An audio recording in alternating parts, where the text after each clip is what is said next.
Fala, gurizada, tudo beleza? Na aula de hoje a gente vai falar um pouco sobre teoria dos conjuntos na nossa aula 1 do nosso livro 1 de funções, primeira aula do nosso livro novo, aí da nossa apostila nova. Bom, primeira coisa que a gente precisa falar sobre teoria dos conjuntos aqui é determinar o que é um conjunto. Galera, primeira coisa que tu tem que ter na tua cabeça é que conjunto não tem uma definição formal, direta. A gente diz que conjunto é simplesmente um agrupamento de elementos, tá certo? É um agrupamento, como por exemplo, aqui eu estou agrupando 3 elementos. Esses 3 elementos são canetas. Sacaram a jogada? Eu agrupei eles e no momento que eu agrupei eu tenho um conjunto. Feito? Importante que cada objeto, cada objeto vai ser o teu elemento e que esses elementos não têm uma natureza restrita. Eles podem ter qualquer natureza sendo trabalhados. E aí podem aparecer, como eu coloquei para vocês, canetas. Eu poderia dizer também que esses objetos, esses elementos são números, esses objetos, sei lá, são camisetas, são uma coleção. É isso que tu tem que ter na tua cabeça aí. Então a natureza, não existe uma restrição conforme a natureza desses teus elementos aí. Classificação dos conjuntos. Existem a classificação entre finito e infinito. E o que é finito? Finito é quando tu sabe um final, tu sabe a quantidade de termos que tu vai ter ali nesse teu conjunto. E uma quantidade infinita de elementos, tu não tem um final, ou seja, tu tem um início, porém tu não tem um final de elementos, beleza? E aí a gente pode também dar um exemplo em conjuntos numéricos, A gente pode colocar os conjuntos envolvendo os números primos menores do que 10. E aí a gente pensa que esse conjunto ele é finito, porque quem são os números primos menores do que 10? Os números primos menores do que 10 vão ser o 2, o 3, o 5 e o 7. Esses são os meus números primos menores do que 10. Porém, o conjunto dos números primos, se eu não der uma restrição, ele vai ser infinito, tá? Falando em discreto, o que vem a ser um conjunto discreto? O conjunto discreto, e aqui é importante que essa ideia de discreto e contínuo, a gente não trabalha a nível de vestibular e a nível de Enem. Eu quero só deixar para vocês, daqui a pouco vocês vão fazer uma engenharia ou até mesmo uma matemática, vocês vão trabalhar com essa ideia de discreto e contínuo. Discreto, o que vem a ser um conjunto discreto? Um conjunto discreto vem a ser um conjunto em que tu sabe a distância entre os teus elementos, como por exemplo, conjunto dos números naturais. Tu sabe que a distância entre cada elemento é de uma unidade. Um exemplo no nosso cotidiano aí, distância entre 2 carros sendo trabalhados ali, vamos supor que tu tá indo de Porto Alegre até a Praia do Magistério, ali no nosso litoral norte, Tu tem uma certa distância, tu consegue perceber essa distância entre esses 2 carros. E um conjunto contínuo é aquele conjunto em que tu não percebe a distância entre 2 elementos, tá certo? Dentro do conjunto dos números reais, por exemplo, tu vai ter infinitos elementos entre 1 e 2, por exemplo. E aí tu não sabe a distância entre esses elementos que estão entre 1 e 2 ali diretamente. E um exemplo no nosso cotidiano. É aquele momento que tu chega depois de uma festa, e tu chega em casa, tu abre a porta de casa e tu dá de cara com a patroa. E aí tu não sabe o limite, Tu não sabe a distância do estresse que ela tá contigo, porque provavelmente tu deve ter virado todas as doses de uísque, cerveja, tequila, então esse limite tá, estourando. Feito? Galera, formas de representação de um conjunto. Existem 3 formas. Primeira forma que a gente coloca é o diagrama de Venn. O que vem a ser o diagrama de Venn? O diagrama de Venn, ele vem a ser uma forma que a gente coloca, nesse caso, uma linha fechada em que os meus elementos devem estar colocados lá dentro dessa minha linha fechada aqui. Como, por exemplo, x, y, x, y e z. E aí eles podem estar jogados lá da forma aleatória. Enumeração. A enumeração desse meu conjunto é colocar, por exemplo, eu vou chamar esse conjunto de L, importante salientar, normalmente a gente chama um conjunto por uma letra maiúscula, tá certo? E a gente deve colocar esses elementos entre chaves. O que vem a ser chaves é aquilo que tu nunca consegue fazer direito. E aí eu estou colocando os meus elementos lá, x, y e z. E de novo, eles não precisam estar em ordem. E o que vem a ser uma propriedade característica? Eu devo olhar para essas três letras e devo dar uma característica para essas três letras. Então vamos chamar o conjunto L dizendo assim, uma propriedade característica para ela. As três últimas letras do alfabeto. E aí eu tenho uma propriedade. Mas vamos restringir mais. As três últimas letras do alfabeto e minúsculas, né? E minúsculas. Vamos restringir ainda mais esse cara aqui para vocês. Minúsculas, para vocês terem uma propriedade característica dela. Feito? Existem alguns conjuntos importantes na hora de tu resolver qualquer que seja exercício de teoria dos conjuntos. Conjunto unitário é aquele conjunto que tem um único elemento. Vamos dar um exemplo no nosso cotidiano. Vamos pensar quem seria o único campeão mundial do Rio Grande do Sul. O único campeão mundial do Rio Grande do Sul vem a ser o Esporte Clube Internacional. Então aqui a gente tem, né, um conjunto unitário, vamos chamar de um, nesse caso, o Internacional, né? Me desculpem os gremistas, mas Copa Toyota não conta, tá? Então o Internacional é o único campeão mundial FIFA, que fique relatado isso aí, tá? Conjunto vazio é aquele conjunto que não tem elementos. E aí a gente pode pensar assim, o time, né, um time que não tem o Mundial, por exemplo, o time de azul do Rio Grande do Sul, que tem Mundial, que vai, nesse caso, não tem, né? Ou seja, esse conjunto ele vem a ser vazio. E eu vou assim, ó, carinhosamente, eu vou até escrever para vocês com a caneta azul, né? E com a letra G, né? E aqui eu teria nesse caso assim, ó, ele é vazio, ele não tem quem é esse cara. O Grêmio não tem mundial, tá lá, tá escrito isso, feito.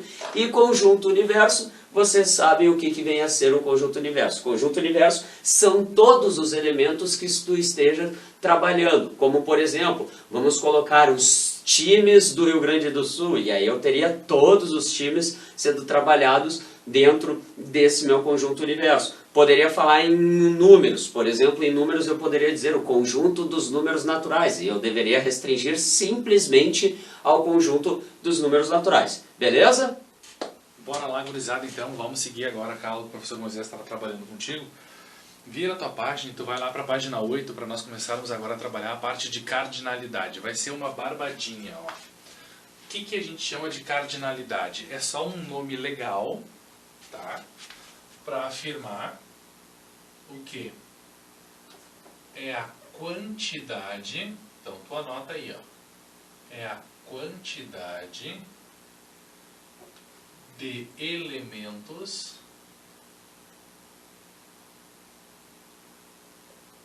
de um conjunto. Tão barbadinha, né, velho? Olha só. Então a cardinalidade, velho, é isso aí. A cardinalidade nada mais é do que a quantidade de elementos que eu tenho dentro de um conjunto. Então vai ser bem tranquilo. E aqui eu tenho 3 exemplos para trabalhar contigo. Vai ser bem de boa. Olha só. Conjunto A. Conjunto A eu tenho os elementos A, B e C. Portanto, o número de elementos do conjunto A é 3. Então, meu conjunto A ali tem 3 elementos, certinho? Olha só o B. 5, 10, 15, 20, 25, 30. Tu lembra que o Moisés trabalhou contigo agora, que tu pode listar os teus elementos, que é o que nós estamos fazendo aqui, ou até pensar numa característica desses elementos. Quando eu olho, por exemplo, para esses caras aqui, ó, 5, 10, 15, 20, que característica tem esses elementos? Vamos estudar tudo isso aqui, cara. Esses caras aqui são os múltiplos de 5 positivos, ou os múltiplos positivos do número 5. 5 vezes 1, 5 vezes 2, 5 vezes 3, 5 vezes 4. Tá vendo que tu tem os 3 pontinhos aqui? O que que isso indica? Que eu vou ter uma quantidade infinita de elementos. Então, a cardinalidade no B aqui, ela é infinita. Certo? Eu não consigo contabilizar a quantidade de elementos que eu tenho ali. E agora, na letra C, esse símbolozinho que vocês estão vendo aqui, ó, esse símbolozinho aqui, o zerinho com um tracinho nele na diagonal aqui, esse carinha aqui, ó, ele é um dos símbolos, te liga aqui, ó, ele é um dos símbolos para o nosso chamado conjunto vazio, certo? Outro símbolo para o conjunto vazio, deixa eu botar aqui, ó. Outro símbolo para o conjunto vazio, vou botar uma outra cor aqui só para diferenciar, o laranja. O vazio pode ser então simbolizado através do zero com um risquinho, ou ainda as chaves com nada dentro dele. Lembra só, sempre que aparecer as chaves, está indicando assim, ó, velho, eu tenho um conjunto. Ali eu tenho um conjunto. Certo? Apareceu as chaves, está indicando, olha, te liga que ali tu vai ter um conjunto. Então, se eu não tenho nada entre essas chaves, ou o zerinho aqui com um traço no meio, então eu estou falando de um conjunto vazio. Ou seja, eu não tenho elementos. Se eu não tenho elementos, eu posso afirmar que a cardinalidade do conjunto C é igual a 0. Portanto, eu não tenho nenhum elemento ali, então está ali a nossa cardinalidade do conjunto C. Gurizada, tranquilo? Entenderam o que é cardinalidade? Então, cardinalidade nada mais é do que a quantidade de elementos que eu tenho num conjunto. Sim, tu vai contar quantos elementos aparecem. 1, 2, 3, 1, 2, 3, 4, 5, opa, infinito. Então, cardinalidade é isso, é só tu contar quantos elementos tem. Tranquilo? Aqui, relações de pertinência, cara. Eu tenho 2 símbolos que trabalham com as relações de pertinência. Quais são eles aqui? Deixa eu pegar uma outra canetinha aqui. É o nosso Ezinho.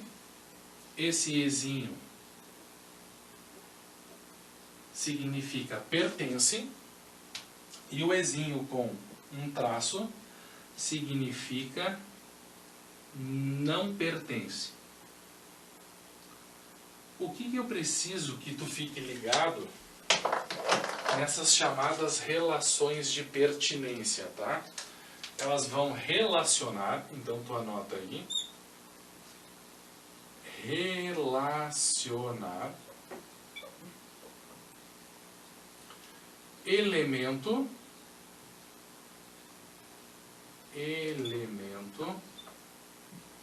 e conjunto.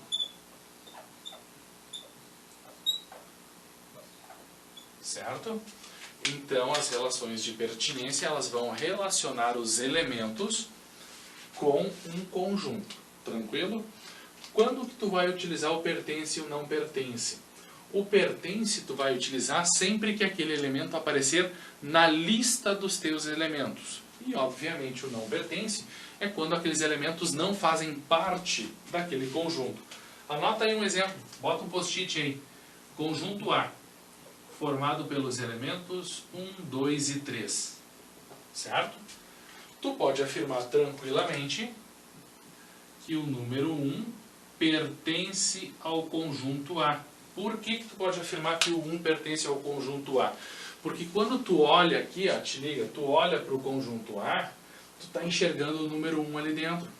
Se eu estou enxergando o número 1 ali dentro, é porque o número 1 pertence a esse conjunto A. Certo? Da mesma maneira que o 4 não pertence ao conjunto A. Porque quando eu olho na listagem, na lista do meu conjunto A, eu não enxergo o número 4 lá, eu não enxergo o elemento 4 lá, portanto, esses elementos, o número 4 não pertence ao conjunto A. Tranquilo, gurizada? Para fechar aqui, o 2 pertence ao conjunto A e o 3 também pertence ao conjunto A. Então, relações de pertinência vão trabalhar elemento e conjunto. Pertence, o elemento tem que estar na lista, tem que aparecer na listagem. E não pertence, bom, aí o elemento não aparece na lista. Sossegado o primeiro tópico?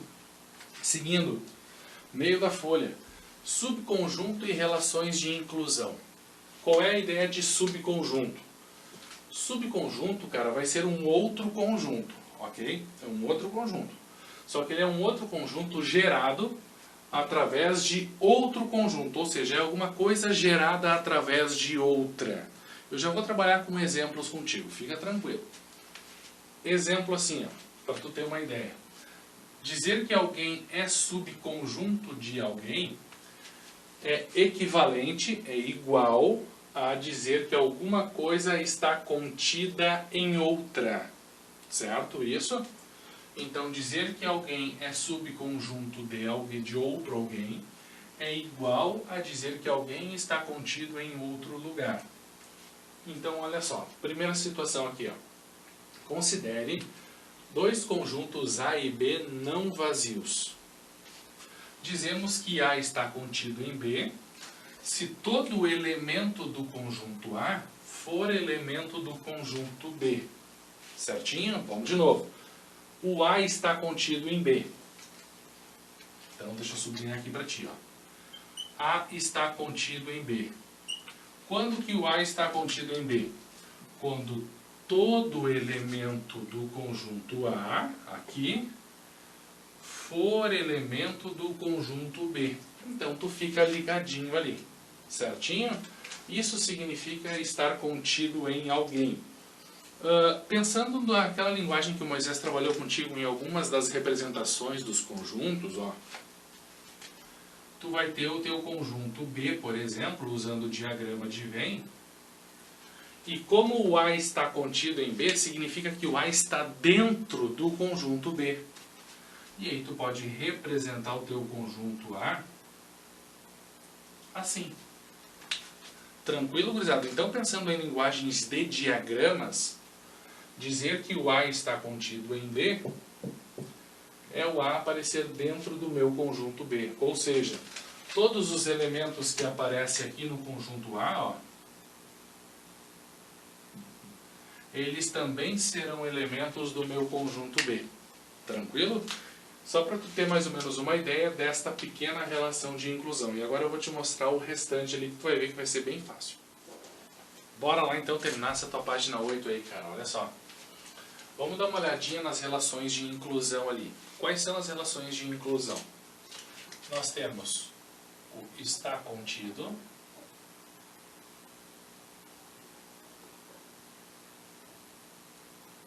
está contido. O Czinho com um risco é a sua negação, então não está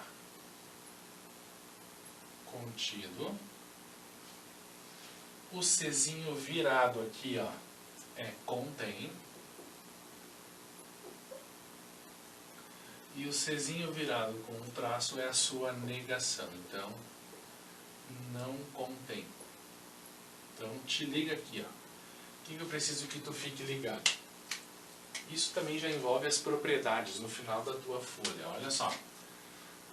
A está contido em B. Certo? Lembra o que nós vimos lá? Se eu digo para vocês que o A está contido em B, significa que todo elemento do conjunto A também é um elemento do conjunto B, porque afinal de contas o conjunto A está contido no conjunto B. Certinho? Agora vem comigo, vamos dar uma olhada nessa relação do contém. Esse cara aqui, ó, essa linguagem do A está contido em B, ó. Vamos botar uma caixinha aqui, os outros colocam caixinha, a gente vai colocar a caixinha também. Olha só. Dizer que o A está contido em B é a mesma coisa, tá? É igual a tu afirmar que o B contém o conjunto A. São linguagens equivalentes que tu vai ter então. Tu afirmar que o A está contido em B ou que o B contém o conjunto A, gurizada, é a mesma De novo, presta atenção. É a mesma coisa. Significa que todo elemento do conjunto A está contido no conjunto B. Tranquilo? Então, olha só.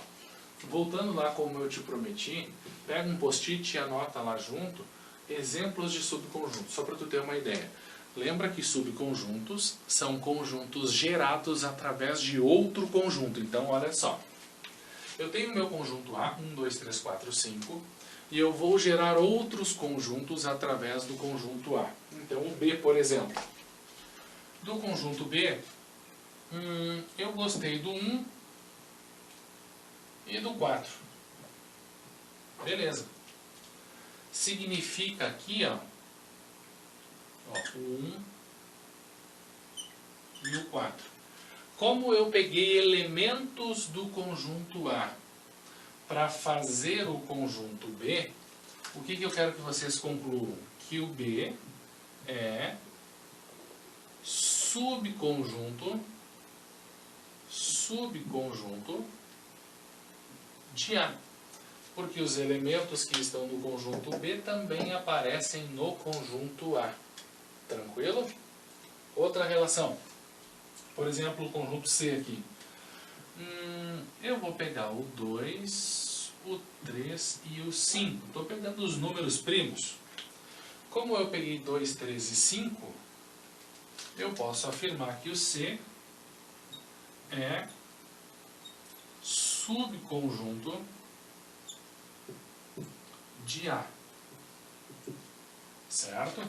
Eu quero te mostrar aqui, velho, mais dois exemplos que são, digamos, os extremos que tu vai enfrentar nessa situação de subconjuntos.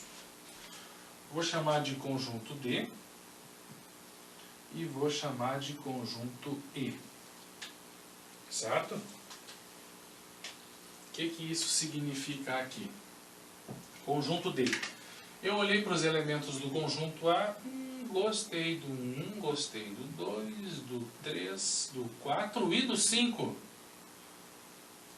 Posso pegar os 5 elementos. Ah, Sor, mas o conjunto D vai ficar igual ao conjunto A. Não tem problema, porque eu consigo gerar o conjunto D através do conjunto A, mesmo que eu pegue todos os elementos. É a mesma situação aqui, gurizada. Ó. Então, o D é subconjunto de A. Foi?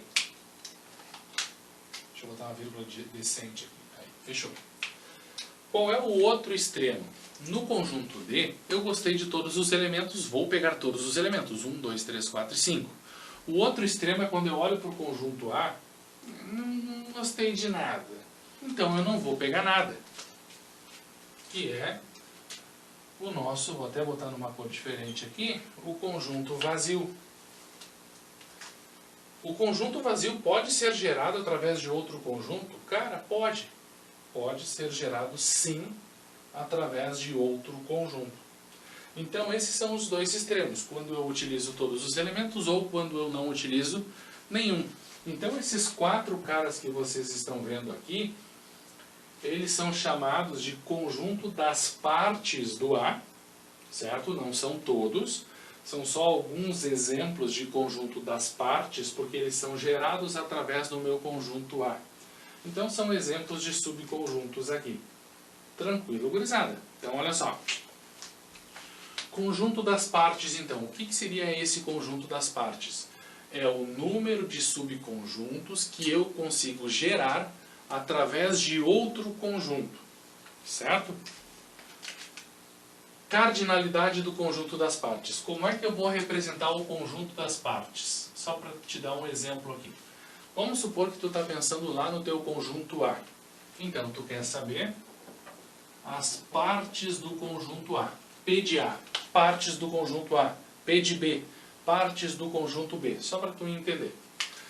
Lembra o que era a cardinalidade? O total de elementos que eu tenho dentro de um conjunto. Aqui é a cardinalidade do conjunto das partes. Ou seja, eu quero contar quantos subconjuntos eu consigo gerar. E vai ser bem fácil. Olha só. O número que eu tenho das partes do conjunto A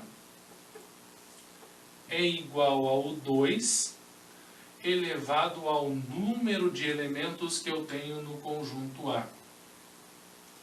Vai ser bem fácil tu enxergar isso aqui. Vou te dar 3 exemplos agora aqui. Olha só. Primeiro exemplo. Conjunto A.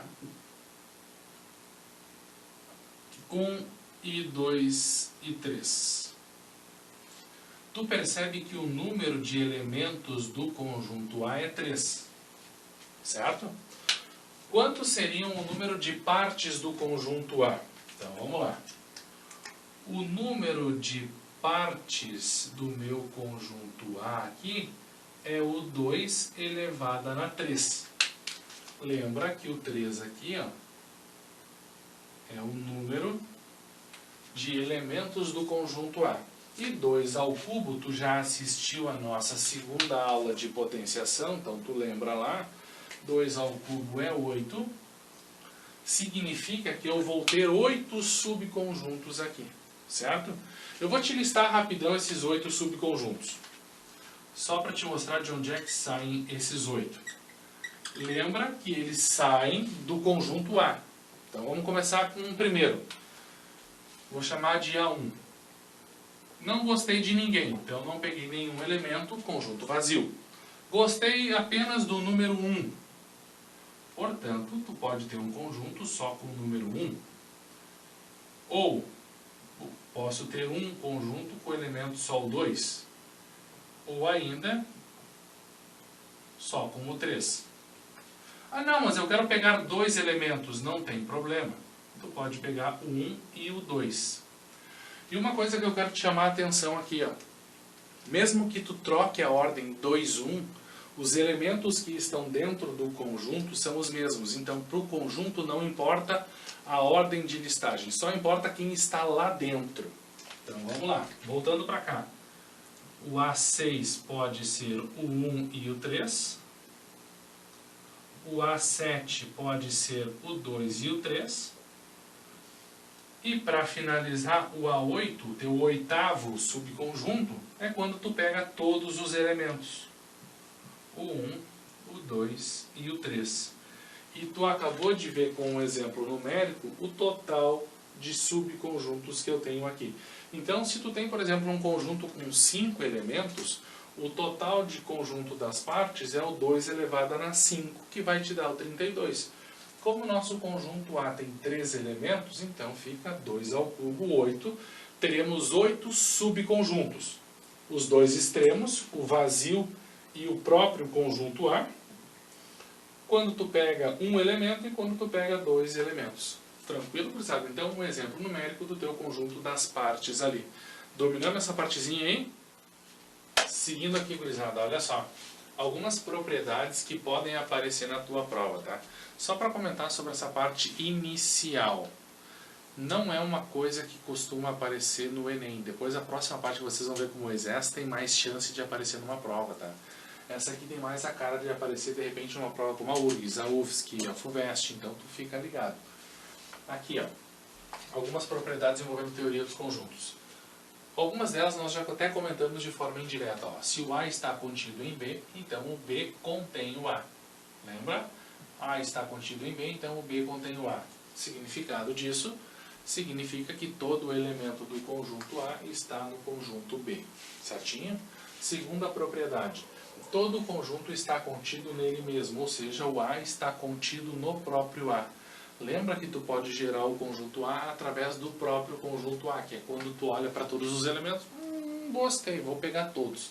Então é mais ou menos isso, aquele teu amigo bêbado na festa assim tarado, é aquela coisa toda, sabe que é pegar todo mundo aqui, o conjunto A é a mesma coisa aqui.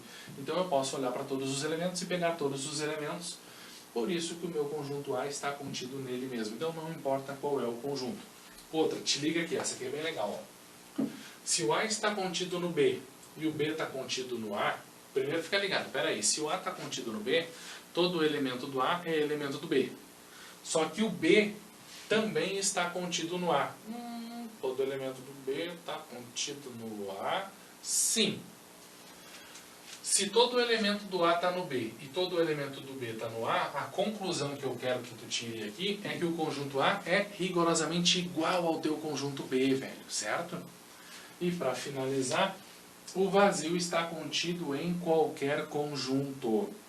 O vazio está contido em qualquer conjunto. Então, o vazio está contido em qualquer conjunto, certo?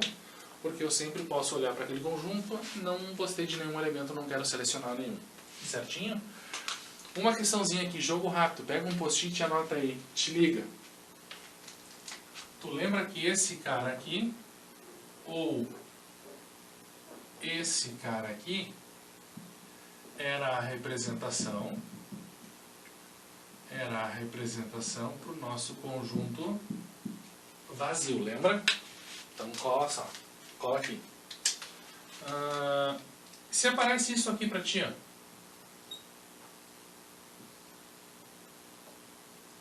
Esse cara aqui, ele é o conjunto vazio? O que vocês acham? E aí que tu tem que ficar ligado. Sempre que aparecer as chaves, lembra lá das chaves? Apareceu as chaves, significa, opa, conjunto. Apareceu as chaves é conjunto. Só que esse cara aqui também é um conjunto, ele é o conjunto vazio. E aí que está a grande sacanagem dessa questão aqui. Ele é o conjunto vazio? Não. Esse cara aqui, ele é unitário. Como assim, senhor? Tem um elemento lá dentro. Tá, mas qual é o elemento que está lá dentro? O vazio. Tá, mas é vazio? Sim. O vazio é um elemento que está lá dentro. Vou te dar um exemplo do teu dia a dia de sala de aula. Vamos supor assim, ó. Tu tem um estojo. O teu estojo é um conjunto. O teu conjunto é uma caixa, um recipiente. Enxerga o conjunto assim. Então, no meu estojo, se o meu estojo não tem nenhuma caneta dentro dele, é porque o meu estojo é o conjunto vazio, certo? Agora tu imagina a tua mochila. Não tem nada dentro da tua mochila. Tu abre a mochila, olha, não tem nada dentro da mochila. A mochila também é o conjunto vazio, certinho? Imagina agora, pega o teu estojo vazio e joga dentro da mochila. Então, quando tu abrir a mochila, estou enxergando o estojo. Mas o que era o estojo? O conjunto vazio. Então, tu enxerga alguma coisa. Tu enxerga o conjunto vazio lá dentro. Então, tu fica ligado com esse pega-ratão aí. Certinho, gurizada? Antes de nós seguirmos com as operações entre os conjuntos, eu quero que tu pegue agora o teu livro novo de funções e vai lá para a página 10 e vamos resolver o exercício 1. Certinho, gurizada? Então, bora lá, gurizada, para o nosso exercício 1 aqui, ó. A, 1, 2, o conjunto que tem o elemento 3, o conjunto que tem o elemento 4, 5 e o 6. Primeira coisa que eu quero trabalhar contigo, eu quero explorar algumas coisinhas aqui, ó. 1, 2, 3, 4, 5. O número de elementos do conjunto A é 5.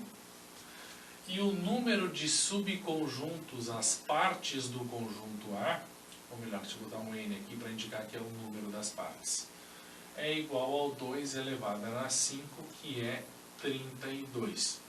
Eu sei que o exercício não pede essa relação para ti aqui, mas um relembrar é viver e eu acho importante que vocês saibam isso. Então, a cardinalidade do conjunto A é 5 e a cardinalidade das partes do conjunto A é 32. Eu posso ter 32 subconjuntos ali ao todo, certo? Todos gerados através do meu conjunto A. Primeira coisa, eu quero resolver por atacado contigo, primeiro as relações de pertinência, que são pertence e não pertence. Se lembra, para pertencer ao conjunto tem que aparecer rigorosamente igual na lista. Tem que aparecer igual na lista. Então, olha só. O 1 pertence ao conjunto A? Sim, eu consigo enxergar o 1 aqui no conjunto A. Então, verdadeiro. Pula a letra B. Letra C. 3 pertence ao conjunto A?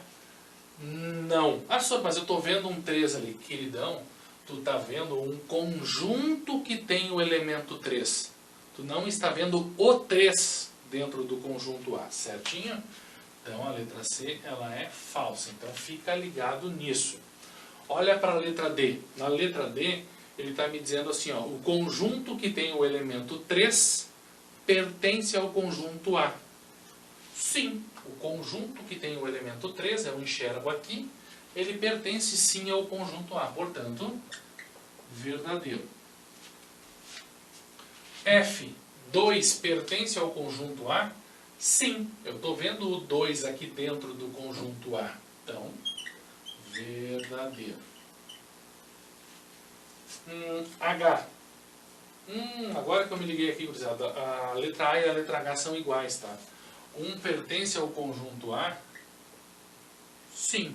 Bom, a gente já tinha até respondido ela, né? Então,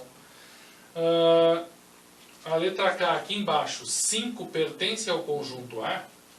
Não. O 5 não pertence. Quem pertence ao conjunto A é um conjunto que tem o 4 e o 5 dentro dele. Então, ela é falsa. O conjunto que tem o 4 e o 5 pertence ao A? Sim. Então, verdadeiro. De boa? O 4 aqui, ó, pertence ao conjunto A? Não. Pelo mesmo motivo do 5. Quem pertence ao conjunto A é um conjunto que tem o 4 e o 5 usado. Então, portanto, ela é falsa. Tranquilo? Nenhuma dúvida? Então, nós respondemos todas as relações de pertinência. E agora vamos trabalhar com as relações de inclusão. Lembra que as relações de inclusão, agora ela vai explorar relações entre conjuntos, conjuntos com conjuntos. Então, eu preciso ver se eu consigo gerar um conjunto através do conjunto A. Por exemplo, eu consigo gerar o conjunto que tem o elemento 2? Sim. Então, verdadeiro. Eu consigo gerar um conjunto 2 através do conjunto A. Portanto, este conjunto 2 está contido no conjunto A. Pelo mesmo motivo, na letra E, o conjunto que tem o número 1 está contido no conjunto A. Porque tu vai conseguir gerar este conjunto pegando este elemento aqui. Tranquilo? Então, outro Vzinho aqui. 3 está contido no conjunto A, eu consigo gerar o 3? Não, isso aqui para começar não é nem conjunto. Lembra que as relações de inclusão, elas relacionam conjuntos com conjuntos, certo? Então isso aqui não é nem conjunto, então é falso. Letra I, a letra I é legal, cara, olha só. Lembra aqui, ó, quando tu olha para esse cara aqui, ele está te avisando, ó queridão, tu está pegando um conjunto, tu está fazendo um conjunto. Eu consigo fazer um conjunto com o conjunto que tem o 3 aqui dentro? Sim. Portanto, o conjunto que tem o número 3 dentro dele está contido no conjunto A. Então, esse item aqui também é verdadeiro. Certo? Na prática, se tu está na dúvida, lembra sempre que tu está fazendo um conjunto, mete chaves ali. Ó, coloquei umas chaves aqui, por exemplo. Consigo fazer um conjunto que tem um 1. Então, ele é subconjunto. Ou, botei umas chaves aqui. Pronto, eu consigo fazer esse conjunto aqui, que é o que nós temos na letra I. Tranquilo? Na letra J, cara, é a mesma coisa, cara. É a mesma coisa aqui, ó. Tu consegue fazer um conjunto que tem o conjunto 4, 5? Sim. Portanto, o conjunto que tem o 4 e o 5 está contido no conjunto A. Portanto, essa aqui também é verdadeiro. M. O conjunto 4, 5 está contido no conjunto A? Não. Não está contido. Por quê? Eu não consigo gerar este conjunto através do conjunto A. Lembra que para tu gerar um conjunto, tu tem que proteger ele por chaves aqui, ó. Então, na verdade, não é esse conjunto aqui. A relação deste conjunto com o A é uma relação de pertinência, porque esse conjunto, ele pertence ao conjunto A porque ele aparece na lista de elementos do meu conjunto A. Tranquilo? Como é que ela ficaria verdadeira, gurizada? Para essa questão aqui ficar verdadeira, o 4 e o 5 não pode aparecer protegido pelas chaves aqui. Aí sim, tu consegue gerar um conjunto com o 4 e o 5 dentro, porque o 4 e o 5 agora são elementos do conjunto A. Então tu tem que ficar bem ligadão aí nessa diferença, certo? E para finalizar, o vazio está contido no conjunto A? Sim, lembra das propriedades. O vazio está contido em qualquer conjunto ali. Tranquilo, gurizada? E aí nós terminamos a nossa primeira bateria de exercícios e a parte envolvendo a teoria dos conjuntos. E agora tu vai ver com Moisés a parte de operações entre conjuntos. Certinho? Seguindo o barco aqui então com vocês, gurizada, vamos voltar ali na página 9 e vamos falar sobre a operação entre conjuntos. Primeira operação que eu quero trabalhar com vocês é falar sobre a união entre dois conjuntos. O que seria a união entre dois conjuntos? É reunir todos os elementos desses dois conjuntos. A forma de representação gráfica entre eles é o que tu vai pegar o que esteja ou no A ou no conjunto B. Essa é a forma. Tu vai simplesmente rachurar os dois conjuntos aqui para ser trabalhados. E como é que a gente representa a forma algébrica? A forma algébrica vai ser dada como a união com B, ou seja, a gente representa, não é um U, é como se fosse uma ferradura voltada para cima, como se muito parecido com um U para representar a união. Importante salientar nas questões que tu vai ter lá sobre teoria dos conjuntos, sempre que ele quiser falar para vocês algo voltado à união, ele vai colocar para vocês como um ou ali, tá certo? Então tu toma muito cuidado, apareceu ou, tu já sabe que vai ser uma união. Eu gosto de memorizar união ou união, para memorizar esse cara aí fica bom. Depois, próxima operação, a próxima operação é o que a gente chama de intersecção. Intersecção. E o que vem a ser a intersecção? Intersecção é o que a gente tem em comum nesses dois conjuntos. Nesse caso aqui, representando da forma gráfica para vocês, eu estou rachurando o que é incomum entre eles. E a representação algébrica? A representação algébrica vai ser dada simplesmente como uma ferradura, nesse caso, voltada para baixo para representar o que seria a nossa intersecção. Importante salientar que nas suas questões, quando ele quiser falar para vocês algo voltado à intersecção, ele vai colocar para vocês um E, ou seja, uma forma de memorizar isso aqui, lembra, intersecção é intersecção da forma que tu vai ter que trabalhar. Depois, próxima operação. A próxima operação é a diferença entre dois conjuntos. E eu vou primeiro para a forma algébrica. Se eu quiser colocar para vocês a diferença entre dois conjuntos, A menos B, dessa forma aqui. A gente coloca, representa como A menos B. O que seria A menos B? Tu tem que pensar, pertence ao conjunto A, mas não pertence ao conjunto B. Ó, é a mesma forma de tu pensar de assim, ó, eu vou tirar o B do A. E se eu tirar o B do A, vai me sobrar simplesmente a parte do A que não contém o B ali dentro dele. Sacaram a jogada? É isso que a gente coloca aqui. Como é que eu posso identificar uma diferença? Não te esquece, a diferença tu pensa, pertence ao primeiro, mas não ao segundo, tá certo? Não te esquece, é a forma que tu pode memorizar esse cara. E por final aqui, a última operação que a gente tem é o que a gente chama de diferença, a nossa diferença simétrica. Simétrica.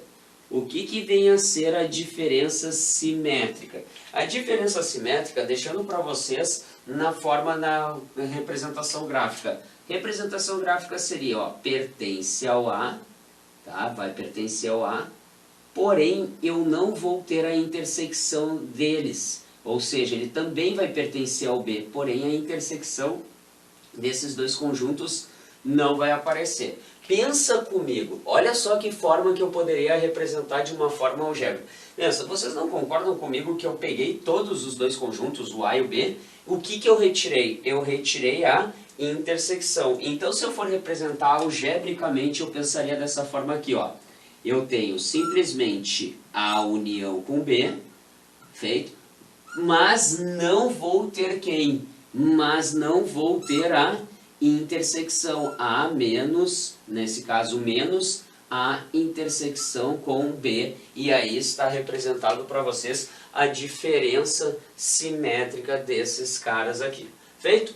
Complementar. O que vem a ser um complementar? A gente diz que um complementar de B em relação a A, nesse caso, né, o que a gente faz assim, ó, complementar de B em relação a A, vai ser escrito da mesma forma que uma diferença, ou seja, é a diferença, ele pertence a A, mas não pertence ao B. Feito? É só uma forma de representar também a nossa diferença. Eu gosto de dizer complementar é simplesmente uma outra forma de representar a diferença entre dois conjuntos. E o número de elementos da união? Isso aqui é importante, principalmente se tratando de uma questão lá de probabilidade, tá? Que vai aparecer para vocês na probabilidade da união. Como é que a gente escreve o número de elementos da união? Sempre que tu quiser o número de elementos da união, número de elementos de A, união com B, o que tu vai ter que pensar aqui? Olha só, vamos aproveitar desse caso pensando no nosso gráfico. Estou tratando da união, então eu tenho que pensar assim, eu vou pegar os elementos do conjunto A, o número de elementos do conjunto A, mais o número de elementos do conjunto B, feito? Porém, tu deve te ligar que o A e o B, eles têm elementos em comum nesse caso. E aí, o que eu vou ter que retirar? Eu vou ter que retirar a intersecção. Retirando a intersecção. Feito? Não te esquece disso aqui, é importante sim, é importante principalmente para as questões lá que tu vai ter sobre probabilidades, vão aparecer muito para vocês. E aí já vamos ali para a página de número 10, a página de número 10, como o Diegão já fez o exercício número 1, eu vou fazer com vocês o exercício de número 2 em diante aqui. No exercício de número 2, ele te deu exatamente 4 conjuntos, o conjunto A, B, C e D, e pede para resolver as alternativas A, B, C e D aí contigo, montando o conjunto que tu ia gerar. Na primeira ele fala a intersecção com B. Eu quero fazer a intersecção. Lembra, intersecção, ó, só para vocês verem ali, ele está pedindo na questão de número 2, a intersecção com B. O que eu vou ter que fazer? Intersecção incomum. Incomum. Então, se eu quero um incomum, quem é que eles têm em comum aqui? O 0. Eles têm em comum? Não. O 1 eles têm em comum? Não. O 2 eles têm em comum? Depois o 3, eles têm em comum, e por final o 5, ou seja, a intersecção do conjunto A com o conjunto B dá 3, 5, e 2, 3 e 5, pronto, resolveu. Na questão da letra B, a intersecção com C, ele quer o que tem em comum entre o A e o C, e aí tu percebe o que eles têm em comum, nesse caso vai ser o 2 e o 3. Depois, na letra C, ele fala na diferença do A com o B. Lembra o que é a diferença? Eu tenho que retirar os elementos do conjunto B do A. E o resto fica. Olha só, pensa comigo assim, ó. 0 tem no B? Não, então eu não tiro do A. 1 tem no B? Não, então eu não tiro do A. O 2 tem no B? Ah, tem, então eu consigo tirar. Ele não vai. O 3 tem no A? Tem, então ele não vai na diferença. O 5 tem no B, nesse caso, né? Nesse caso, tem, então ele sai. O 6, ele tem no B, mas ele não tem no A. Mas e o 4? Se tu te ligar, o 4, ele está no A, mas ele não está no B. Então ele fica, nesse caso, nessa diferença aqui. E por final, na questão da letra D, ele pede B união com C, ou seja, tu vai unir o B e o C. E unindo, lembra o que é unir? Reunir. Tu não vai repetir. Esse 2 é o mesmo 2 que tem lá. Então, eu vou ter nesse caso 2, 3, 5, o 6 e por final ainda o 7, que é o elemento que também tenho, somente nesse caso eu só tenho no C, então eu acabo de fazer a união entre esses dois conjuntos e pronto, corro pro abraço. Beleza? Então tá, galera, seguindo o barco com vocês aqui para resolver o exercício de número 3. O exercício de número 3, bem simples, ele só pede para ti determinar, vamos ali pegar na página 10, ele fala o seguinte para vocês. A parte rachurada da figura representa o conjunto. Ele quer saber a forma que tu vai representar esse conjunto aqui. E se tu olhar para esse cara, olha só, eu estou pensando na união entre o A e o B. Então, olha só, eu estou pegando a intersecção entre o A e o B, tá certo? Eu estou pegando a intersecção do A e o B, porque se tu te ligar, esse cara todo seria a intersecção entre o A e B. E quem eu estou retirando? Eu retiro o conjunto C. E com isso eu consigo representar de uma forma algébrica esse meu desenho aqui da minha forma rachurada. Feito? Questão de número 4. A questão de número 4 ele vem assim, ó. Consultadas 500 pessoas sobre as emissoras de TV que assistem, obteve-se o resultado seguinte: 280 pessoas assistem A, 250 assistem o canal B e 70 assistem a outros canais distintos de A e de B, ou seja, eles não estão nem no A nem no B. Determine o número de pessoas que assistem apenas um dos dois canais, ou seja, quando ele fala isso, apenas um dos dois canais, o que ele está te pedindo? Ele está te pedindo a intersecção, sacou? Então pensa comigo. Galera, vamos fazer aqui, ó, eu tenho dois conjuntos, tá? Eu tenho dois conjuntos. Eu tenho o conjunto A e eu tenho o conjunto B.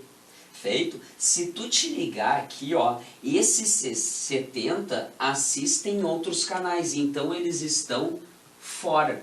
Então olha só a jogada que tu já tem que matar direto. Olha só, pensa comigo, tu tem 280 que assistem ao A. Só que esses 280 eles estariam pegando todo o conjunto A. Sacou comigo? E agora, esses 250 aqui que a gente tem, ele está falando em relação ao conjunto B. Ele assiste todo o conjunto B. E aí tu deve tomar muito cuidado, mas muito cuidado, que tu tem uma intersecção entre eles. Olha só, essa intersecção. Essa intersecção é o que é incomum. Eu vou chamar essa intersecção aqui para vocês de X. Sacaram a jogada? E eu sei quanto tem no A, eu sei quanto tem no B. Bom, o que eu consigo perceber? Quantos elementos eu vou estar trabalhando aqui no A ou no B?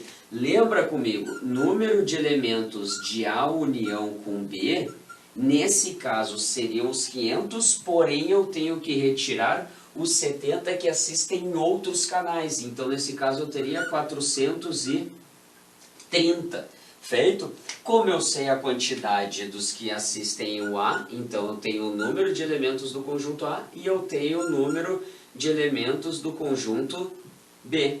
Sacaram? Bom, e agora o que eu faço? Agora é só correr para a fórmula da quantidade do número de elementos da união. Lembra? Número de elementos da união de dois conjuntos é igual a quem? É igual ao número de elementos do primeiro conjunto mais o número de elementos do teu segundo conjunto menos o número de elementos da intersecção aqui que a gente vai ter entre esses dois conjuntos. De boa? Quantos elementos eu tenho na união? 430. Então eu vou de 430.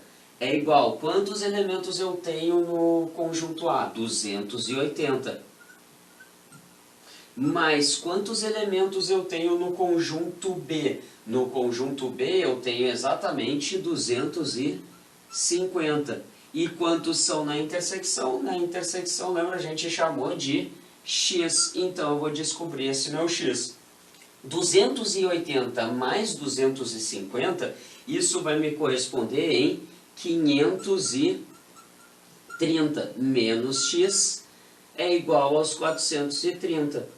Agora, como eu quero deixar o x positivo, eu vou trazer ele para o lado esquerdo com o sinal trocado, então eu vou ter que x é igual a 530 menos os 430, chegando então que o valor da intersecção vai ser exatamente igual a 100 elementos, ou seja, eu consigo descobrir que a intersecção, ou seja, que assistem ao canal A e ao canal B, são 100. Se eu te perguntassem somente no canal A, lembra? Somente no canal A eu deveria pegar esses 280 e retirar o 100. E aí eu teria somente no canal A 180. No canal B, somente o canal B, 250 menos 100.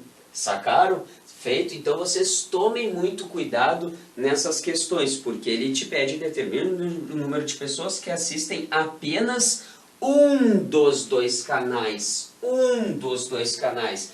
Então vai ser apenas ou o canal A ou apenas o canal B. O que tu tem que te ligar aqui? Se assistem apenas um dos dois, o que seria apenas? Apenas o A ou apenas o B?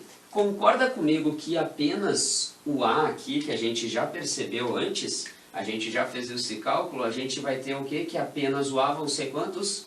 180. E apenas o B? Apenas o B vão ser apenas 150. Como é apenas um desses dois canais, o que ele está te pedindo? Não está te pedindo só o valor do X, ele está te pedindo para te calcular 180 mais 150. E 180 mais 150, isso vai te resultar exatamente em 330, que assistem apenas um dos dois canais. Tá aí esse 70. Eu não sei se esses 70 assistem tipo o canal C e D simultaneamente, tá? Então tu toma muito cuidado aí.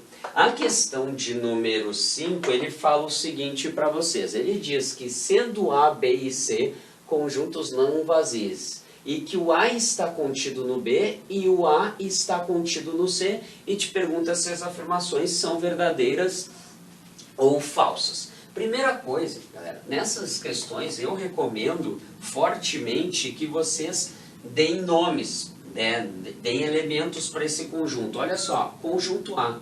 Eu vou chamar o conjunto A de 1 e 2. Eu vou ter os elementos 1 e 2. O conjunto B.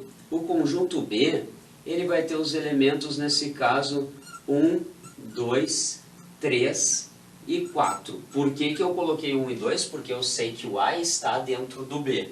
Feito? E aí do conjunto C, eu vou chamar aqui para vocês que o C, nesse caso, ele vai ter o 1 e o 2, o 3 e o 5. Eu vou colocar somente o último elemento diferente para a gente tentar verificar se algumas coisas aqui vão ser verdadeiras ou falsas. Pensa, o B é igual ao C? Isso é mentira. O B não é igual ao C, tá? O B não é igual ao C, então a gente já pode colocar para vocês que a primeira afirmação ela vai ser falsa. Depois, o A está contido na intersecção desses dois caras. Pensa, quem é que seria a intersecção entre eles, entre o B e o C? Seria 1, 2 e 3. O A vai aparecer na intersecção, então isso é verdadeiro. O B está contido no C? Não necessariamente. Nesse caso aqui, não. Por que não? Porque se vocês perceberem, eu não tenho 1, 2, o 3 e o 4 dentro do C. Então eu já posso afirmar que ela é falsa, tá? E ainda, a letra D. A letra D, ele fala que o A é igual à intersecção entre o B e o C. Lembra que a gente disse que a intersecção entre o B e o C era 1, 2 e 3? Não vai gerar o A, então isso é falso. A gente acaba de mostrar que isso também vai ser falso, tá? Tu deve tomar muito cuidado. Para ser verdadeiro tem que valer para todos. Eu estou provando que elas vão ser falsas. E o A é igual à união? Bom, se não é igual à intersecção, não vai ser igual à união. Nesse caso aqui, ó, 1, 2, 3, 4, 5 seria a união. Eles não são iguais, então a gente chega que ela também vai ser falsa, deixando apenas a alternativa letra B para vocês sendo a verdadeira. Feito? Questão de número 6. Questãozinha de número 6 é a questão clássica que pode vir a aparecer para vocês numa questão de prova. Aí, principalmente em provas de vestibulares e também numa questão envolvendo probabilidade. Ele fala que numa pesquisa de mercados tá? Sobre o uso de marcas de A, B e C de automóveis e te fala ali a quantidade de empresas que tem aqueles automóveis. Tu já tem três empresas. Primeira jogada, e eu vou fazer aqui ó, com vocês o que eu particularmente gosto de trabalhar nessas questões. Faz pelo diagrama de Venn. Ah, mas eu vou perder tempo. É mais fácil, tá? Como a gente está trabalhando em 3 empresas, eu já vou representar as minhas 3 empresas. E eu já vou colocar todas elas em intersecção entre si. Por quê? Porque eu já tenho A, B e C, A e C, B e C e A e B. Tá certo? Normalmente, essas questões envolvendo uma tabela de teoria dos conjuntos, eles começam com um conjunto sozinho, depois de 2 em 2, 3 em 3 e por final nenhum. Eu recomendo que tu comece de baixo para cima se estiver dessa forma. Por quê? Se tu te ligar, olha só, nenhum é 120, então não está nem no A, nem no B, nem no C, tá certo? Então nenhum, eu já vou colocar aqui para vocês, nenhum 120 já está fora desse meu conjunto a ser trabalhado. E eu recomendo que tu faça isso aqui, ó. Trabalhou com nenhum, dá um check. Ok, já trabalhei. Agora, A, B e C igual a 20, ou seja, é pro A, E pro B, E pro C. Lembra o que é o E? Intersecção.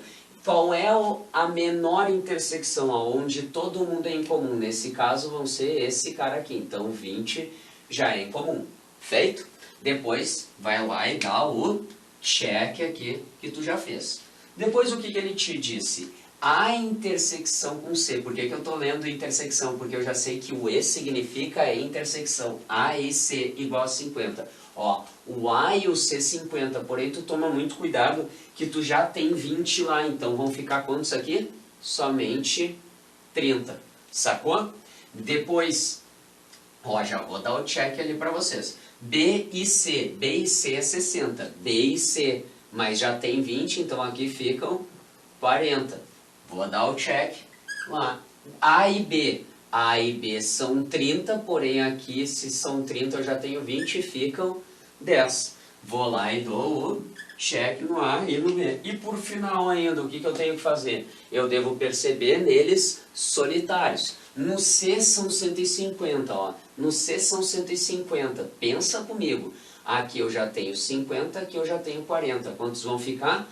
Vão ficar somente 60. Sacaram? Tirei os 50 e depois tirei os 40. Já vou lá e dou o check no C. No B são 200. São 200, mas eu já tenho, olha só, no B todos seriam 200. Mas eu já tenho 60, já tenho 70. Então vão ficar 130.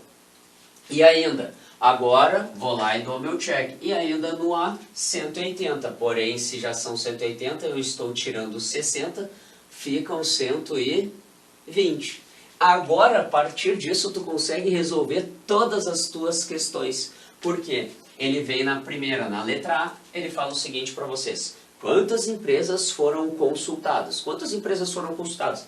Tu vai somar tudo que tu tem aqui. Olha só, vamos lá. Vou fazer com vocês aqui e ali eu boto depois a resposta. Então eu vou ter que somar 120, mais 10, mais 20, mais 30, mais 130, mais 40, mais 60. E tu toma muito cuidado. Tu deve somar também esses 120. Por que eu tenho que somar esses 120? Porque esses 120, eles... responderam empresas, porém não são as empresas A, B e C, eles são quaisquer outras empresas aí. Vamos lá somando esses caras aqui. Então aqui, 120 mais 10 mais 20 mais 30, se vocês se ligarem ao A.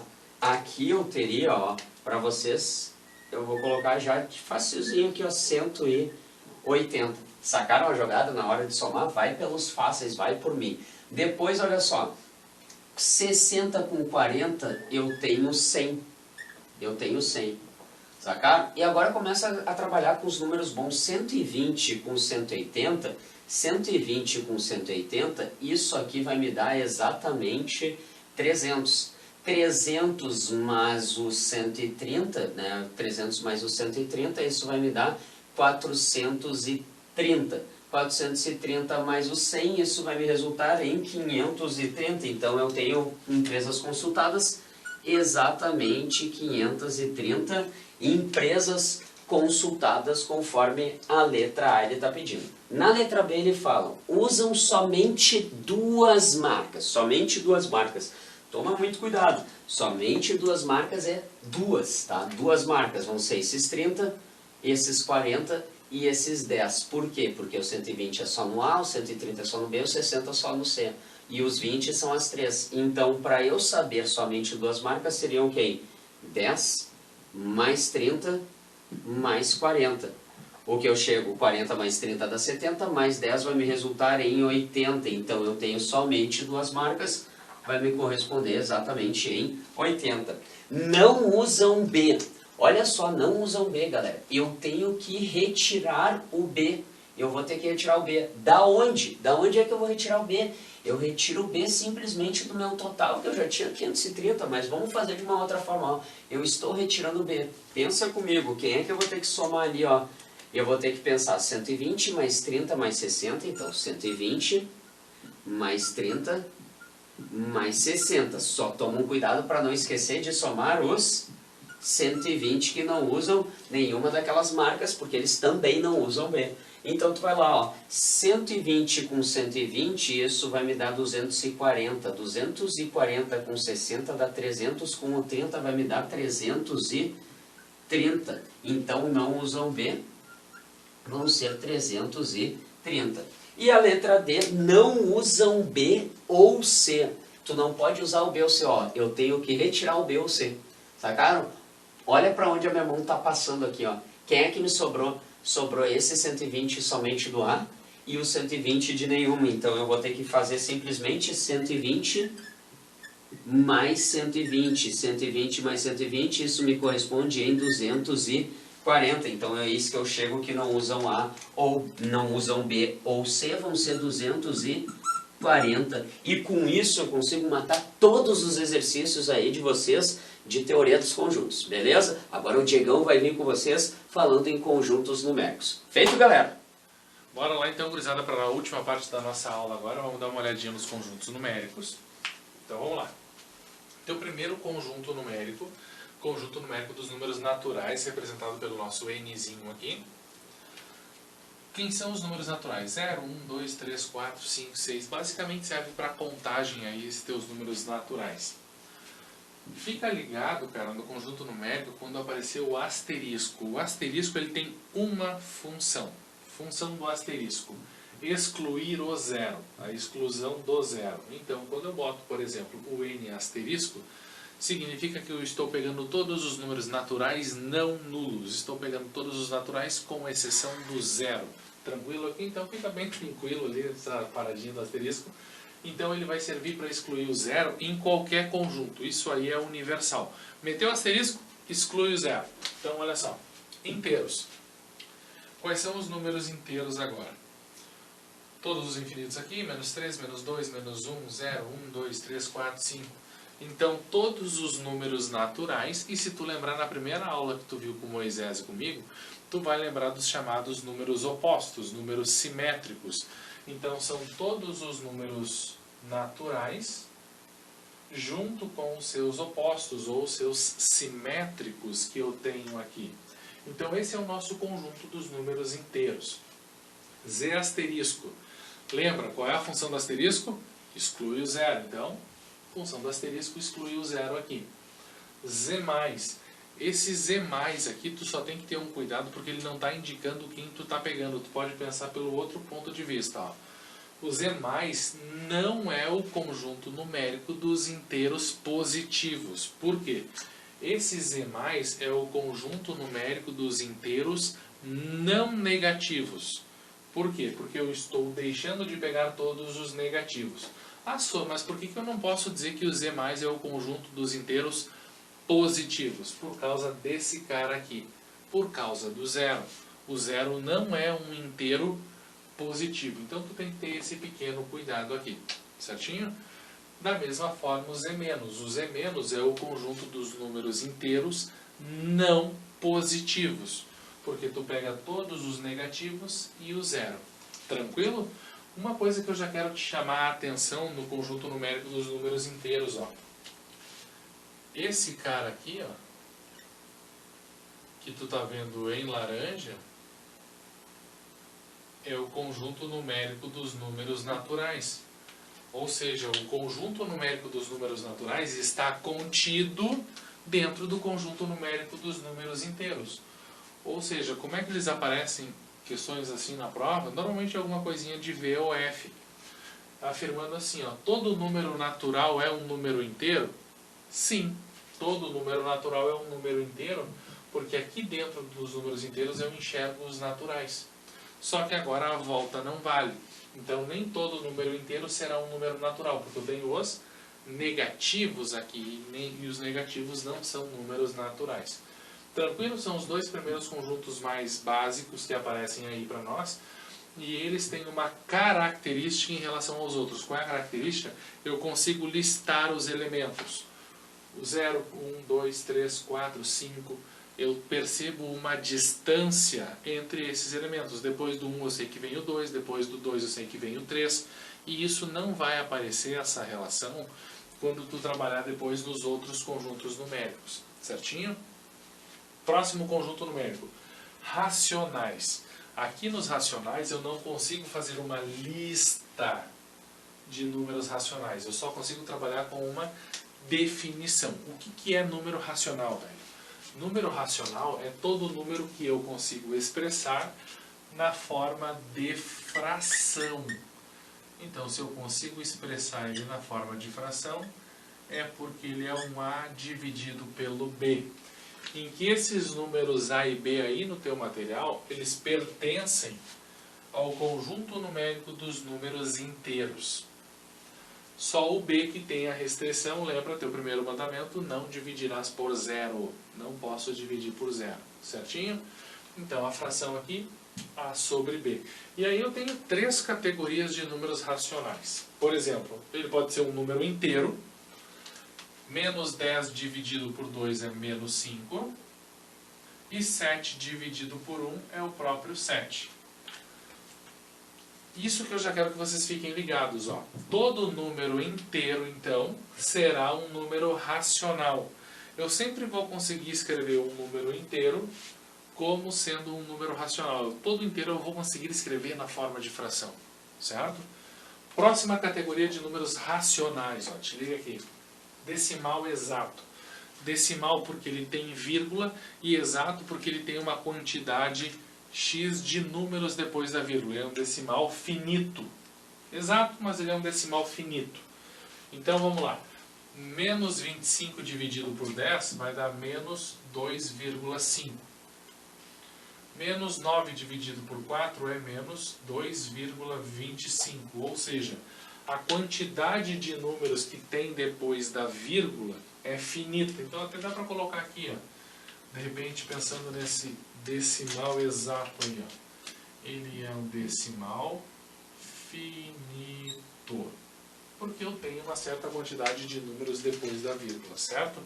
Outra categoria que eu quero que tu cuide aqui é o decimal periódico. Vamos primeiro dar uma olhada na palavra periódico. Período. O que são coisas periódicas? Coisas que de tempo em tempo elas se repetem. Elas têm um ciclo de repetição. Exemplo que tu conhece aí, por exemplo, as fases da Lua. De 4 em 4 semanas elas se repetem. As estações do ano, a cada 4, 8, 12, a cada 12 meses elas se repetem. Então são coisas que têm ciclos, coisas periódicas, coisas que se repetem. Tipo a minha esposa me xingando, toda segunda tem um... Não, mentira, não tem nada. Olha só.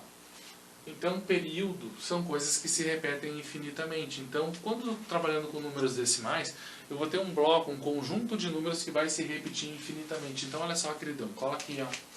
Quando tu pegar o menos 1 e dividir por 3, isso aqui vai te dar menos 0,333333. Ou seja, esse 3 aqui, cara, ele vai se repetir infinitamente. Então, o 3 é o nosso período, porque ele é um conjunto de números que vai se repetir infinitamente ali. Ou aqui, ó, menos 25 divididos por 99. Isso aqui vai dar menos 0,252525 e vai se repetir infinitamente, sempre 25, 25, 25, 25, 25. Então o nosso período aqui, ele é um período composto por dois números, porque dois números se repetem infinitamente, certinho? E o nosso quarto conjunto numérico é o conjunto numérico dos irracionais. Também eu trabalho só com a definição desse cara aqui, ó. Irracionais. Números que não podem ser expressos na forma de fração. Então, tudo que eu conseguir colocar na forma de fração é racional. O que eu não consigo botar na forma de fração é irracional, certo? E aí nós temos alguns exemplos. Raízes inexatas, raízes que não têm um valor exato. Por exemplo, raiz quadrada de 2, 1,4142 e segue infinitamente. Logaritmos inexatos, que nós vamos falar nesse capítulo do livro ali, de logaritmos, na parte de funções. Família do π, que tu conhece bem, 3,14159, vai um conjunto de números infinitos. Família do e, que é a constante de Euler, para quem for fazer engenharia vai trabalhar muito com esse cara aqui, 2,7182 e segue uma sequência infinita. Ou também as chamadas dízimas aperiódicas. Lembra que o A é a negação, então eu estou trabalhando com dízimas não periódicas. São dízimas infinitas. Eu tenho infinitos números depois da vírgula, só que elas não têm período. É um conjunto de números que não vai ter um padrão. Por exemplo, 1,2457916363927. Entenderam a jogada? Um conjunto de números que não apresenta um período.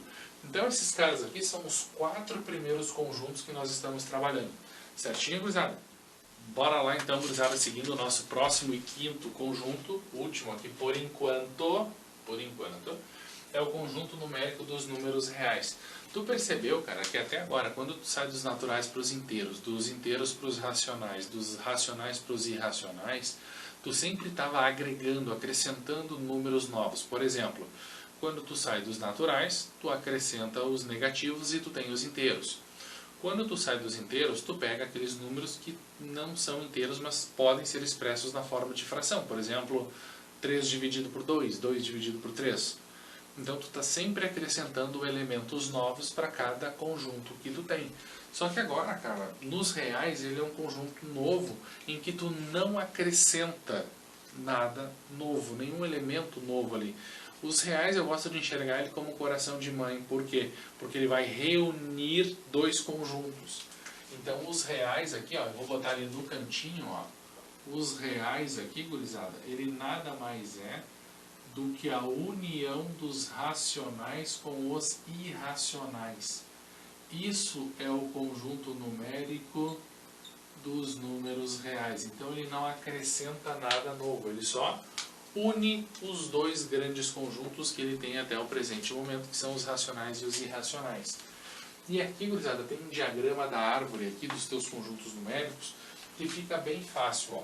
Primeiro conjunto numérico é os naturais, depois os inteiros, depois os racionais, irracionais e lá em cima, no topo da cadeia, os reais. E essas setas, cara, elas já indicam o teu sentido de orientação. Quem está dentro de quem? Todo natural é inteiro, todo inteiro é racional e todo racional é real. Assim como todo irracional é real. Só que agora tu tem que ter o cuidado, porque a volta não vale, ó. Nem todo real é racional, pode ser que ele seja irracional. Nem todo racional é inteiro e nem todo inteiro é natural. Então tu precisa ficar ligado. De baixo para cima sempre vale. Todo natural é inteiro, todo inteiro é racional e todo racional é real. Certinho?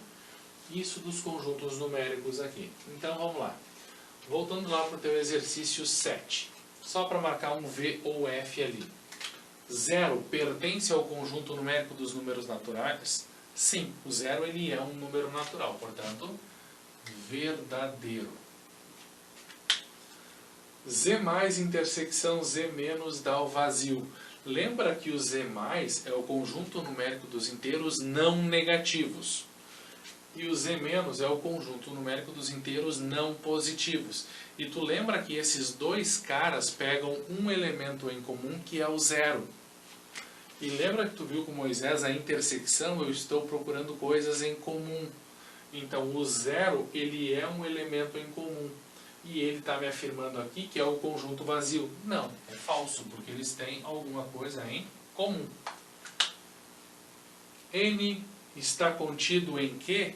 Sim. Se tu pensar nos diagramas de Venn que tu viu com Moisés no início da aula, ó, tu teria os teus diagramas mais ou menos nessa linha aqui, ó. Naturais, inteiros e racionais. Portanto, sim, cara, os números naturais estão dentro do conjunto dos racionais, portanto, os naturais está contido dentro dos racionais. Portanto, verdadeiro. Tua segunda coluna. Os naturais está contido nos inteiros. Ó, olha a bolinha dos inteiros aqui, o diagrama dos inteiros. Olha os naturais aqui dentro. Então, verdadeiro. Ó, naturais união z-. Lembra que os inteiros negativos aqui, os z- são os inteiros não positivos. Então, tu pega o zero e todos os números negativos. Os naturais, tu pega o zero e todos os positivos. Então, eu estou pegando o zero com todos os positivos e unindo com o zero e todos os negativos. Ou seja, isso me dá o próprio conjunto numérico dos números inteiros. Então, verdadeira para esse cara aqui. Ó, irracionais é igual aos números reais menos os racionais. E é justamente o que tu tem aqui, ó. Os reais, ó, olha para o teu diagrama, é a união desses dois, certo? Se eu estou tirando os racionais, pego os reais, tiro os racionais, quem é que sobra? Sobram os irracionais. Portanto, na tua segunda coluna, tua coluna do meio, todo mundo aí é verdadeiro. Então vamos lá. Para fechar a tua terceira coluna. Zero pertence aos inteiros não positivos? Sim. Lembra que quem exclui o zero é o asterisco. Se não tem asterisco, o zero está na jogada. Então, verdadeiro. Os inteiros está contido nos racionais. Ó, olha para o conjunto dos inteiros aqui, está dentro dos racionais. Então, verdadeiro. Irracionais, intersecção irracionais dá o conjunto vazio? Sim. Lembra da definição, cara? Racionais é todo número que pode ser expresso na forma de fração. Irracionais são aqueles números que eu não posso escrever na forma de fração. E o que aqueles caras que eu posso escrever na forma de fração têm em comum com os caras que eu não posso escrever na forma de fração? Eles têm em comum nada. Não tem nada em comum. Portanto, é o conjunto vazio a intersecção deles. Portanto, nosso terceiro e último item da terceira coluna também é verdadeiro. Tranquilo, gurizada? Bora lá, gurizada, agora para o teu exercício 13. Eu vou explicar a parte de dízimas periódicas, então, usando exercícios para vocês, tá? Primeira coisa que tu tem que se ligar é na notação, ó, 0,4444, ou seja, o 4 está se repetindo infinitamente, e ele pode usar essa notação para ti, botando uma barrinha em cima do 4, indicando que aquele 4 está se repetindo infinitamente. Olha o exemplo logo abaixo na letra C, 0,189189,189. É a mesma coisa que escrever 0,189 e a barrinha em cima do número 189, indicando que aqueles três números fazem parte do teu período e é o conjunto de números que vai se repetir infinitamente, certo? Como é que tu vai transformar esses caras na forma de fração? Esses números aqui, pelo menos a letra A, letra B, letra C, letra D e letra E, todos eles têm por característica 0, alguma coisa. Depois eu vou te mostrar na letra F quando não for 0. Então, 0, alguma coisa. E logo depois da vírgula vem o que eu chamo de parte periódica. Como é que tu vai fazer isso então? Olha para cá, ó. Quantos números fazem parte do teu período? É só um número, então tu bota esse número aqui em cima. Certo? Sim, tu vai botar o período aqui em cima. Como é só um número que se repete infinitamente, tu vai ter um 9 no denominador. Certo? Presta atenção. como é só um número que se repete infinitamente, um 9 no denominador. Olha para a letra B. Em cima, no numerador, tu vai reescrever o período 0,62, que é o conjunto de números que está se repetindo infinitamente. Só que agora no teu denominador tu vai usar 2 noves, porque são 2 números que se repetem infinitamente. Então, 62 por 99, certinho? Letra C aqui de Colorado, ó, 0,189189. Como são 3 números que se repetem infinitamente, serão agora 3 noves no teu denominador. Tranquilo? Letra D. É só o 9 que se repete, então, um 9 aqui embaixo e tu escreve o período todo lá em cima. Então, 9 dividido por 9, aqui tu faz a conta, dá 1. Certinho isso? Então é bem fácil, cara. Em cima, tu vai escrever todo o período. Embaixo, tanto quanto forem os números que se repetem, é a mesma quantidade de noves no teu denominador. Ó, 0,040404, são 2 números que se repetem, então divide por 99. Escrever 04 ou escrever somente 4 é a mesma coisa, então 4 por 99. Tranquilo? Na letra F, cara, tu percebeu que ela é um pouquinho diferente, ela não é do tipo 0, alguma coisa. Como é que tu vai enxergar isso aqui, ó? Esse 4,32, tu vai enxergar ele como 4 mais 0,32. Por quê? Porque aí nesse formato aqui, tu sabe fazer. Tu consegue resolver essa conta. E esse 0,32 é o 32 sobre 99. Pronto, como é que vai ficar a tua conta? 4 mais 32 sobre 99. Faz o MMC aqui de 99 e 1, que aí tu vai trabalhar com soma de frações, vai te dar o próprio 99. 99 dividido por 1 dá 99, vezes 4, 396. Mais o 32. Então, soma 4 dá 400, 428 divididos por 99. E aí tu mata o teu problema bem tranquilo ali, sem muito estresse. Tranquilo, gurizada, esse probleminha aqui da letra F? De boa? Bora lá, gurizada, para os 2 últimos exercícios e os 2 mais, digamos, complicados que tu vai pegar pela frente aí. Primeiro passo aqui, ó, tu tem o 0,231. Esse cara ele é um pouquinho diferente. Por quê? Porque ele tem, vamos chamar aqui, um intruso. Esse intruso aqui, depois da vírgula, a gente chama que ele é a parte aperiódica. Porque ele é um conjunto de números que não se repete, não vai seguir se repetindo infinitamente depois da vírgula. O 2 apareceu só uma vez, depois 31, 31, 31, 31, 31, ou seja, ele não faz mais parte. Então, sempre que tiver um intruso, uma parte aperiódica depois da vírgula, tu já sabe assim, putz, vai me dar trabalho. O que tu vai fazer? Chama esse cara de x, x igual a 0,231, certo? Primeira coisa que tu vai fazer, tu vai remover para frente da vírgula toda a parte aperiódica, todo o conjunto de números que não se repete. Como é só um número que não vai se repetir, cara, tu vai multiplicar por 10 do lado direito e por 10 do lado esquerdo. Lembrando que se tu multiplica pelo mesmo número dos 2 lados da equação, tu não está mexendo no resultado, certo? Multipliquei por 10 dos 2 lados da equação, 10 vezes x eu vou ter 10x. E aí eu desloco a minha vírgula uma casa para a direita, porque é 1, 0, uma casa para a direita. Então 2,31. Tranquilo? Aqui, velho, se tu quiser, minha recomendação, se tu quiser, tem 2 caminhos.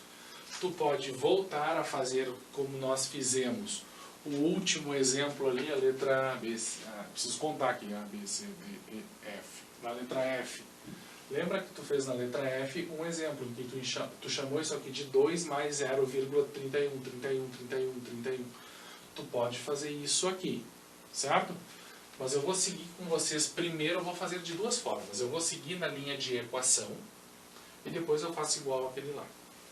Aqui, como é que tu vai fazer? Agora, na tua segunda etapa, tu vai trazer para frente da vírgula todo um período. Como o teu período são 2 números, tu vai multiplicar por 100 agora. Então, vezes 100. Aí o que tu vai fazer? 100 vezes 10x, 1000x, igual a... Desloca a tua vírgula 2 casas para a direita, 231,31 barra. Certinho? Tu vai pegar essas duas equações agora aqui, querido. Ó. Essas duas equações. Por quê? Porque depois da vírgula, a parte decimal infinita é igual. Então tu vai fazer assim, ó. Tu vai ter 1000x igual a 231,31 barra. E aqui tu vai ter 10x igual a 2,31 barra. O que tu vai fazer? Tu vai fazer uma equação menos a outra. Lado esquerdo menos lado esquerdo e lado direito menos lado direito. Então vamos lá. 1000x menos 10x dá 990x. Como depois da vírgula, cara, é igual nos dois números e tu está fazendo uma subtração, tu vai cancelar esse 31 aqui. Então, na prática, a última conta que tu vai fazer é 231 menos 2. Portanto, 229. Que o 990 vai passar dividindo o teu 229. Portanto, 229 por 990 é a tua chamada fração geratriz. A fração que vai gerar toda aquela dízima periódica infinita lá. Então, esse número aqui, 229 sobre 990, é a mesma coisa que 0,231 barra. Tranquilo, gurizada? Esse é o nosso exercício G. Vamos fazer o H agora. Se tu entendeu, cara... Então vamos lá, eu vou fazer mais um passo a passo rapidinho contigo aqui. Primeiro, chama o número de x. Segunda etapa, remove toda a parte aperiódica, tudo o que está depois da vírgula que não se repete. Se for um número, tu multiplica por 10, se for 2 números, tu multiplica por 100, se for 3 números, tu multiplica por 1000. Beleza. Trouxe tudo que não se repete para frente da vírgula. Agora, na segunda etapa, tu vai levar o período todo para frente da vírgula e é o mesmo esquema. Se o teu período é um número, tu multiplica por 10, se forem 2 números, tu multiplica por 100, 3 números, tu multiplica por 1000. Então, como eram 2 números aqui, multiplicamos por 100 e chegamos nesta segunda equação. E justamente tu usa essas duas equações e nem te preocupa com a primeira, porque esses caras têm a parte decimal igual. E aí tu vai fazer a terceira equação menos a segunda. Sempre, é sempre assim, é sempre a mesma regrinha. Tranquilo, gurizada? E aí lado esquerdo menos lado esquerdo e lado direito menos lado direito. Se tu entendeu, eu quero que tu dê um pause no vídeo e tenta fazer sozinho agora a letra H. Tranquilo? Tenta fazer sozinho a letra H. Lembra lá do primeiro passo. Chama o cara de x. X igual a 2,45. Beleza. Na segunda etapa, tu vai remover tudo que não faz parte do teu período. Como é só um número aqui, ó, eu vou multiplicar por 10 do lado esquerdo e por 10 do lado direito. 10 vezes x vai me dar um 10x. E aí desloco a minha vírgula uma casa para a direita. Certinho? Segunda etapa já foi. Terceira etapa, remove um período todo para frente da vírgula. Como é só um número que faz parte do teu período, tu vai multiplicar por 10 de novo. Então, opa, vezes do outro lado. 10 vezes 10x dá 100x. 100x igual a 245,5. Tranquilo, queridos? Então, o que tu vai fazer agora? Lembra que eu comentei contigo aqui, a terceira equação menos a segunda, sempre. Então, 100x igual a 245,5 barra menos 10x igual a 24,5 barra. Então, vamos lá. lado esquerdo menos lado esquerdo e lado direito menos lado direito. 100x menos 10x vai dar 90x igual a... E aí tu lembra, cara, que como tu está subtraindo e a parte decimal é a mesma, cancela aqui, simplifica porque vai dar zero, são duas partes iguais. E aí 245 menos 24 vai dar 221. 221. Portanto, a fração geratriz é 221 divididos por 90. Então, 221 divididos por 90 é a mesma coisa que 2,4555555, e isso por aí segue infinitamente. Deixa eu pegar aqui para nós. Tranquilo, gurizada? Então, aqui nós encerramos na página 13 a tua aula de dízimas periódicas aqui. E aí tu tem os exercícios lá de teoria dos conjuntos a partir da página 14 até a tua página 18. Então tu tem 26 exercícios aí para tu praticar bastante essa parte de teoria dos conjuntos, conjuntos numéricos e dízimas periódicas. Tranquilo, querido? Então qualquer dúvida, só dá aquele grito no WhatsApp lá que a gente está junto.